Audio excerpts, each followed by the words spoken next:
사랑하는 성도 여러분 반갑습니다. 오늘 우리는 작은 성경 디도서를 함께 나누려 합니다. 어쩌면 성경을 많이 읽으신 분들도 디도서가 어디에 있는지 잠시 헷갈릴 수 있습니다. 하지만 걱정 마십시오. 오늘 디도서가 여러분의 마음에 깊이 새겨질 것입니다. 마치 작은 보석 상자처럼 이 짧은 서신 안에 담긴 놀라운 진리들을 함께 발견해 나갈 것입니다. 이 디도서는 바울 사도가 그의 믿음의 아들이자 동역자인 디도에게 보낸 편지입니다. 마치 아버지가 아들에게, 스승이 제자에게 중요한 유언을 남기듯 바울은 디도에게 목회와 교회 운영에 대한 핵심적인 지침들을 전합니다. 이것은 단순한 행정 지침이 아닙니다. 이것은 교회가 어떻게 세워져야 하고 성도들이 어떻게 살아가야 하는지에 대한 영원한 원리들입니다. 우리는 오늘 디도서를 통해 건강한 교회와 건강한 신앙생활의 비밀을 파헤쳐 볼 것입니다. 과연 디도서는 우리에게 어떤 메시지를 전하고 있을까요? 자, 천천히 그 깊은 세계로 들어가 보겠습니다. 바울 사도가 디도에게 이 편지를 쓸 당시 디도는 그레데 섬에 있었습니다. 그레데, 이 섬의 이름만 들어도 뭔가 이국적이고 신비로운 느낌이 들지 않습니까? 하지만 이 아름다운 섬에는 영적인 어려움이 가득했습니다. 그레데 사람들은 어떤 사람들이었을까요? 성경은 그들을 향해 늘 거짓말쟁이요 악한 짐승이며 배만 위하는 게으름뱅이라고 묘사합니다. 와, 정말 듣기에도 불편한 평가입니다. 바울 사도는 왜 이런 곳에 디도를 남겨두었을까요? 그것은 바로 그곳에 복음이 필요했기 때문입니다. 거짓과 악함이 가득한 땅에 진리의 빛을 비추고 게으름과 방탕함에 젖은 영혼들에게 새 생명을 불어넣기 위함이었습니다. 디도는 이러한 어려운 상황 속에서 교회를 세우고 질서를 잡고 성도들을 가르쳐야 하는 막중한 책임을 맡고 있었습니다. 그는 마치 거친 들판에 씨를 뿌리고 잡초를 뽑아내며 아름다운 정원을 가꾸어야 하는 정원사와 같았습니다. 이런 상황에서 바울은 디도에게 무엇을 가장 중요하게 강조했을까요? 첫 번째, 바로 바른 가르침입니다. 당시 그레데에는 여러 거짓 교사들이 있었습니다. 이들은 유대인들의 신화나 인간의 계명을 따르며 사람들을 미혹했습니다. 그럴듯한 말로 사람들의 귀를 즐겁게 했지만 그들의 가르침은 복음의 본질에서 벗어나 있었습니다. 그래서 바울은 디도에게 단호하게 명령합니다. 너는 오직 바른 교훈에 합당한 것을 말하여. 바른 교훈, 즉 복음의 진리만이 사람들을 진정한 구원으로 이끌 수 있기 때문입니다. 그런데 여기서 중요한 질문이 생깁니다. 도대체 무엇이 바른 교훈이고 무엇이 거짓 가르침일까요? 겉으로는 그럴듯해 보이는 말들이 얼마나 많습니까? 오늘날에도 우리 주변에는 수많은 가르침들이 넘쳐납니다. 어떤 것이 생명으로 인도하고 어떤 것이 멸망으로 이끄는지 우리는 어떻게 분별할 수 있을까요? 바울은 명확한 기준을 제시합니다. 바른 교훈은 하나님의 진리에 근거하며 건전한 믿음을 세웁니다. 반면 거짓 가르침은 세상적인 신화나 인간의 계명에 얽매여 사람들을 혼란스럽게 합니다. 체크 1. 이 가르침은 하나님 말씀에 근거하는가? 사람의 생각이나 세상의 철학이 아닌 오직 성경 말씀에 뿌리를 두고 있는가? 이것이 바로 바른 가르침을 분별하는 첫 번째 기준입니다. 바른 가르침은 듣는 이의 마음을 편안하게 하고 영혼을 살찌웁니다. 그것은 우리를 예수님께로 더 가까이 이끌고 삶의 진정한 변화를 가져옵니다. 반대로 거짓 가르침은 때로는 우리를 자극하고 감정적으로 휘두르며 결국에는 혼란과 갈등 속에 빠뜨립니다. 그것은 우리를 예수님에게서 멀어지게 하고 불필요한 논쟁과 분열을 야기합니다. 그래서 바울은 디도에게 거짓 교사들의 입을 막으라고 강력하게 이야기합니다. 그들의 가르침이 마치 썩은 음식처럼 건강한 신앙 공동체를 병들게 하기 때문입니다. 여러분, 오늘날 우리가 유튜브나 다양한 미디어에서 접하는 수많은 영적인 메시지들, 우리는 과연 어떤 기준으로 그것들을 분별하고 있습니까? 그저 재밌고 흥미로운 이야기에 현혹되지는 않습니까? 혹시 감성적이고 자극적인 메시지에 쉽게 흔들리지는 않는지 스스로 돌아볼 필요가 있습니다. 바울 사도는 이 짧은 디도서에서 바른 교훈과 건전한 믿음을 수없이 강조하며 우리에게 영적 분별력의 중요성을 일깨워줍니다. 우리 모두는 영적인 정보의 홍수 속에서 진리를 분별하는 지혜가 필요합니다. 이 지혜는 하나님 말씀에 대한 깊이 있는 이해와 성령의 인도하심을 통해 얻을 수 있습니다. 바른 교훈은 우리를 자유롭게 하지만 거짓 가르침은 우리를 속박하고 혼란스럽게 만듭니다. 그러므로 우리는 항상 말씀의 거울에 우리의 믿음과 가르침을 비추어 보아야 합니다. 두 번째로 바울이 강조한 것은 바로 건강한 삶의 모습입니다. 바른 교훈은 머리로만 아는 지식이 아닙니다. 그것은 반드시 우리의 삶 속에서 열매를 맺어야 합니다. 바울은 디도에게 다양한 연령층과 계층의 사람들이 어떻게 살아가야 하는지에 대해 구체적으로 지시합니다. 예를 들어 늙은 남자들에게는 절제하고 경건하며 신중하고 믿음과 사랑과 인내심에 건전하라고 권면합니다. 이는 그들의 삶의 지혜와 경험이 공동체에 긍정적인 영향을 미치도록 독려하는 것입니다. 늙은 여자들에게는 거룩한 행실을 하며 모함하지 않고 술의 종이 되지 아니하며 선한 것을 가르치는 자들이 되라고 말합니다. 나이든 여성들이 삶의 모범을 보이고 젊은 세대에게 귀한 영적 유산을 전수하는 역할을 하도록 이끄는 것입니다. 젊은 여자들에게는 남편을 사랑하고 자녀를 사랑하며 신중하고 정숙하고 집안일을 잘하며 선하고 자기 남편에게 순종하라고 가르칩니다. 이는 가정 안에서 평화와 질서를 세우고 다음 세대를 믿음 안에서 양육하는 중요한 역할을 강조하는 것입니다. 그리고 젊은 남자들에게는 절제에 신중하라고 특별히 당부합니다.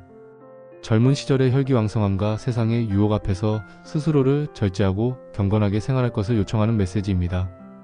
이 모든 지침의 핵심은 무엇일까요? 바로 복음의 삶으로 나타나는 아름다움입니다. 우리가 믿는 진리가 우리의 삶 속에서 드러날 때 세상은 우리의 믿음을 보게 됩니다. 말뿐인 신앙이 아니라 삶으로 증명되는 신앙이 세상을 변화시키는 힘이 됩니다. 체크 2. 나의 삶은 믿음을 증명하고 있는가? 바른 가르침을 받았다고 하면서도 우리의 삶이 세상 사람들과 다를 바 없다면 과연 우리는 복음의 능력을 제대로 보여주고 있는 것일까요? 우리의 말과 행동이 우리가 고백하는 믿음과 일치하지 않는다면 우리는 세상에 어떤 영향력도 행사할 수 없을 것입니다. 바울은 디도서에서 종들에게까지도 어떻게 주인을 공경하고 충성해야 하는지 가르칩니다. 이는 사회의 가장 낮은 계층의 사람들도 복음 안에서 존중받고 그들의 삶을 통해 하나님의 영광을 드러낼 수 있음을 보여줍니다.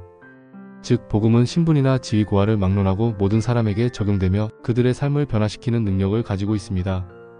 이처럼 디도서는 단순히 어떤 교리나 신학적 논쟁을 다루는 책이 아닙니다. 그것은 복음이 우리의 삶을 어떻게 변화시키고 그 변화된 삶이 어떻게 세상을 향한 증거가 되는가를 보여주는 실제적인 지침서입니다. 우리의 말과 행동, 우리의 관계 속에서 복음의 향기가 드러날 때 세상은 비로소 저 사람들에게는 뭔가 특별한 것이 있구나라고 느끼게 될 것입니다. 여러분, 우리는 어떻습니까? 혹시 우리의 신앙생활이 교회 안에서만 머물러 있지는 않습니까? 우리의 가정에서, 직장에서, 학교에서, 우리가 만나는 모든 관계 속에서 우리는 복음의 능력을 나타내고 있습니까? 우리의 일상생활이 주님의 영광을 반영하고 있습니까? 바울은 디도에게 이 모든 것에서 내가 스스로 선한 일에 본을 보이며 교훈에 부패치 아니함과 단정함을 보이라고 당부합니다. 지도자라면 더욱더 삶의 본이 되어야 한다는 강력한 메시지입니다. 디도는 그레데의 어려운 상황 속에서 바른 가르침을 전하고 또한 스스로 바른 삶의 본을 보여주어야 했습니다. 이것이 바로 건강한 교회와 신앙 공동체를 세우는 두 기둥이었습니다. 바른 교훈과 건강한 삶, 이 둘은 마치 한 몸처럼 함께 가야 합니다. 한쪽만 강조되어서는 결코 온전한 신앙생활이라 할 수 없습니다. 세 번째로 바울이 강조한 것은 구원의 은혜와 그리스도의 재림입니다.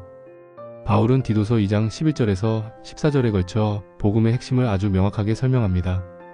모든 사람에게 구원을 주시는 하나님의 은혜가 나타나 우리를 양육하시되 경건하지 않은 것과 세상 정욕을 버리고 신중함과 의로움과 경건함으로 이 세상에 살고 복된 소망, 곧 우리의 위대하신 하나님이시며 구주이신 예수 그리스도의 영광이 나타나심을 기다리게 하셨으니 그가 우리를 대신하여 자신을 주심은 모든 불법에서 우리를 속량하시고 우리를 깨끗하게 하사 선한 일을 열심히 하는 자기 백성이 되게 하려 하심이라.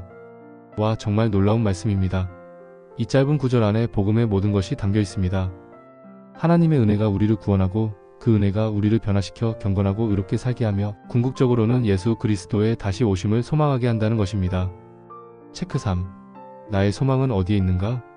우리는 이 세상에 덧없는 것들에 소망을 두고 있지는 않습니까? 명예, 재물, 권력, 건강과 같은 일시적인 것들에 우리의 모든 희망을 걸고 있지는 않습니까? 아니면 다시 오실 예수 그리스도를 기다리는 복된 소망으로 살아가고 있습니까? 우리의 진정한 소망이 어디에 있는가에 따라 우리의 삶의 방향과 가치관은 완전히 달라질 것입니다. 바울은 복음의 능력이 단순히 우리의 죄를 용서하는 데서 그치는 것이 아니라고 말합니다. 복음은 우리를 경건하지 않은 것과 세상 정욕을 버리게 하며 신중함과 의로움과 경건함으로 이 세상에 살게 합니다. 즉, 복음은 우리의 삶의 방식을 근본적으로 변화시키는 힘을 가지고 있습니다. 우리의 내면뿐만 아니라 외적인 삶의 모습까지도 새롭게 빚어내는 것입니다. 그리고 이 모든 변화의 목적은 무엇입니까? 바로 선한 일을 열심히 하는 자기 백성이 되게 하는 것입니다. 우리는 구원받은 자로서 하나님의 영광을 드러내는 선한 삶을 살아가야 합니다. 이것이 바로 바울이 디도에게 그리고 우리에게 전하고 싶은 메시지입니다. 우리의 구원은 단순히 천국 티켓을 얻는 것이 아닙니다. 그것은 이 땅에서부터 하나님의 백성답게 살아가는 새로운 삶의 시작입니다. 이제 우리는 더 이상 죄의 종이 아니라 의의 종이 되어 하나님을 기쁘시게 하는 삶을 살아야 합니다. 그리고 이 모든 삶의 궁극적인 소망은 바로 예수 그리스도의 재림에 있습니다. 우리는 장차 다시 오실 예수님을 기다리며 그분의 영광을 바라봅니다. 이 소망이 우리를 세상의 어려움 속에서도 흔들리지 않게 하고 고난 속에서도 인내하게 합니다. 이 소망은 우리에게 현재 고통을 견딜 힘을 주며 미래에 대한 확신을 심어줍니다. 여러분, 혹시 여러분의 삶이 너무나 지치고 힘들 때가 있습니까? 미래에 대한 불안감과 막막함에 사로잡힐 때가 있습니까? 디도서는 우리에게 복된 소망을 붙들라고 권면합니다. 이 세상은 잠깐이고 우리가 바라보는 영원한 나라는 예수님께서 다시 오실 때 온전히 임할 것입니다. 이 소망이 우리의 삶을 이끌어가는 가장 강력한 동기가 되어야 합니다. 우리가 이 소망을 잃지 않을 때 우리는 어떤 역경 속에서도 흔들리지 않고 믿음의 길을 걸어갈 수 있습니다. 마지막으로 바울은 성도들 간의 관계와 세상 사람들과의 관계에 대해서도 교훈합니다. 바울은 성도들에게 어리석은 변론과 촉보 이야기와 다툼과 율법에 대한 논쟁을 피하라고 권면합니다. 왜냐하면 이런 것들은 무익하고 헛된 것이기 때문입니다. 교회 안에서는 사랑과 덕을 세우는 말이 오가야 합니다. 서로를 비방하거나 논쟁하는 것은 복음의 아름다움을 훼손하는 일입니다. 우리의 말 한마디가 공동체의 평화와 화합을 가져올 수도 있고 반대로 분열과 갈등을 초래할 수도 있습니다. 체크 4. 나는 공동체 안에서 사랑을 세우는가? 우리는 혹시 불필요한 논쟁이나 비판으로 공동체의 평화를 해치고 있지는 않습니까? 우리의 말과 행동이 주님의 몸된 교회를 든든히 세우는데 기여하고 있습니까? 바울은 또한 모든 사람에게 온유함을 나타내라고 지시합니다. 특별히 관원들과 권세 잡은 자들에게 복종하며 순종하며 모든 선한 일을 행하기를 준비하게 하라고 강조합니다. 이것은 우리가 세상 속에서 그리스도인으로서 어떻게 살아가야 하는지에 대한 중요한 지침입니다. 우리는 세상의 빛과 소금으로서 세상의 질서를 존중하고 선한 시민의 본을 보여야 합니다. 우리의 착한 행실을 통해 세상 사람들이 하나님께 영광을 돌리게 해야 합니다. 우리가 세상 사람들에게 비난받을 만한 행동을 한다면 그것은 곧 하나님의 이름을 욕되게 하는 것이 됩니다. 그러므로 우리는 더욱 신중하고 책임감 있는 자세로 살아가야 합니다. 그리고 바울은 디도서 3장 4절부터 7절에서 다시 한번 구원의 은혜를 상기시킵니다.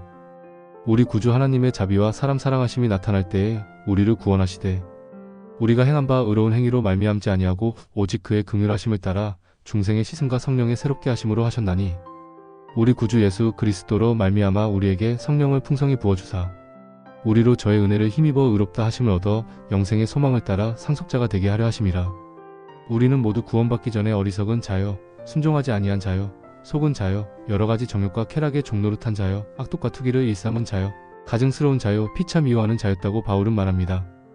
이렇게 비참했던 우리를 하나님께서 은혜로 구원해 주셨음을 기억하며 이제는 서로 사랑하고 온유하게 대하라는 것입니다. 이 은혜를 기억할 때 우리는 교만하지 않고 겸손하게 다른 사람들을 대할 수 있습니다. 이 모든 교훈은 결국 한 가지로 귀결됩니다. 바로 복음에 합당한 삶입니다. 우리의 말과 행동이 우리의 관계가 복음의 진리를 증언해야 합니다. 체크 5. 나는 세상 사람들에게 복음을 증거하는 삶을 살고 있는가? 우리는 이웃에게, 직장 동료에게, 학교 친구들에게 어떻게 비춰지고 있습니까? 우리의 삶이 그들에게 복음의 아름다움을 보여주고 있습니까? 우리의 삶 자체가 살아있는 복음서가 되어야 합니다. 디도서의 마지막 부분에서 바울은 디도에게 니고볼리로 오라고 말하며 몇몇 동역자들의 안부를 전합니다. 이는 사도 바울이 얼마나 동역자들과의 관계를 소중히 여겼는지를 보여주는 부분입니다. 목회는 혼자 하는 것이 아닙니다. 사랑하는 동역자들과 함께 힘을 합쳐야 합니다. 함께 기도하고 함께 수고하며 함께 기쁨을 나누는 동역자들이 있을 때 사역은 더욱 풍성해지고 견고해질 수 있습니다. 바울은 또한 배움과 성장을 멈추지 않는 자세를 디도에게 보여줍니다. 니고볼리로 와서 바울과 합류하라는 권유는 어려운 목회지에서 홀로 고군분투하는 디도에게 격려와 재충전의 기회를 제공함과 동시에 스승 바울로부터 더 많은 가르침과 지도를 받을 수 있는 기회를 의미했을 것입니다. 이는 아무리 뛰어난 영적 지도자라도 끊임없이 배우고 성장해야 함을 시사합니다. 자, 이제 디도서의 핵심 메시지를 다시 한번 정리해 봅시다. 5가지를 함께 외워보겠습니다. 바른 가르침, 건강한 삶, 복된 소망, 사랑의 공동체, 선한 증인. 이 5가지는 비단 디도 시대의 그레데 교회뿐만 아니라 오늘날 우리 시대의 교회와 성도들에게도 여전히 유효한 진리입니다. 바른 가르침 위에 서서 복음에 합당한 건강한 삶을 살아가며 다시 오실 예수님을 기다리는 복된 소망을 품고 서로 사랑하는 공동체를 이루어 세상의 선한 증인이 되는 것. 이것이 바로 디도서가 우리에게 던지는 강력한 메시지입니다. 가정에서 오늘 예안이요 점검을 해보십시오. 아이들과도 함께 나눌 수 있습니다. 우리 가정은 바른 가르침을 따르는가? 우리 가족의 삶은 건강한 믿음을 증명하는가? 우리 가정은 복된 소망으로 살아가고 있는가? 우리는 사랑의 공동체를 이루고 있는가? 우리는 세상의 선한 증인으로 살고 있는가? 이 점검을 통해 우리의 신앙과 삶을 되돌아보고 더욱 예수님을 닮아가는 삶을 살아갈 수 있기를 바랍니다. 그리고 소그룹에서도 매달 10분만 점검해 봅시다. 우리의 공동체가 이 5가지 원리에 따라 건강하게 세워지고 있는지 주기적으로 돌아보는 것은 매우 중요합니다. 혹시 의심이 들거나 어려운 점이 있다면 혼자 두지 마십시오. 빛으로 가져오십시오. 신뢰할 수 있는 영적 멘토나 공동체의 어른들과 상담하고 필요하면 도움을 받으십시오. 복음은 우리에게 두려움이 아니라 자유를 줍니다. 그러므로 어떤 영적인 문제나 어려움 앞에서도 담대하게 나아가 진리를 구하십시오. 사랑하는 여러분, 디도서는 짧지만 강력한 메시지를 담고 있습니다. 이 책은 우리에게 진정한 복음의 능력이 무엇이며 그 복음이 우리의 삶과 공동체를 어떻게 변화시켜야 하는지 분명하게 가르쳐 줍니다. 겉모습에 현혹되지 마십시오. 사람의 말에 흔들리지 마십시오. 오직 하나님의 말씀에 굳게 서서 바른 가르침을 따라 건강한 삶을 살아내십시오. 다시 오실 예수 그리스도를 소망하며 사랑으로 서로를 섬기고 세상의 빛과 소금으로서 선한 영향력을 끼치십시오. 이것이 바로 바울 사도가 디도에게 그리고 오늘 우리에게 전하는 하나님의 뜻입니다. 주 예수님 진리의 말씀으로 우리를 인도하여 주옵소서. 거짓된 가르침에 미혹되지 않게 하시고 오직 주님의 말씀에 굳게 서게 하옵소서. 우리의 삶을 통해 주님의 아름다운 복음이 드러나게 하시고 복된 소망으로 이 땅을 살아가게 하옵소서. 사랑하는 공동체를 이루어 서로를 섬기며 세상의 선한 증인으로 살아가게 하옵소서. 주님께서 우리에게 주신 이 귀한 디도서의 말씀을 따라 우리의 삶이 주님께 영광 돌리는 삶이 되게 하옵소서. 예수님의 이름으로 기도합니다. 아멘. 오늘 말씀이 여러분의 신앙생활에 도움이 되셨다면 좋아요와 구독, 그리고 사랑하는 분들과 이 영상을 공유하여 함께 은혜를 나누어 주십시오. 다음 시간에 또 다른 성경 이야기로 찾아뵙겠습니다. 감사합니다.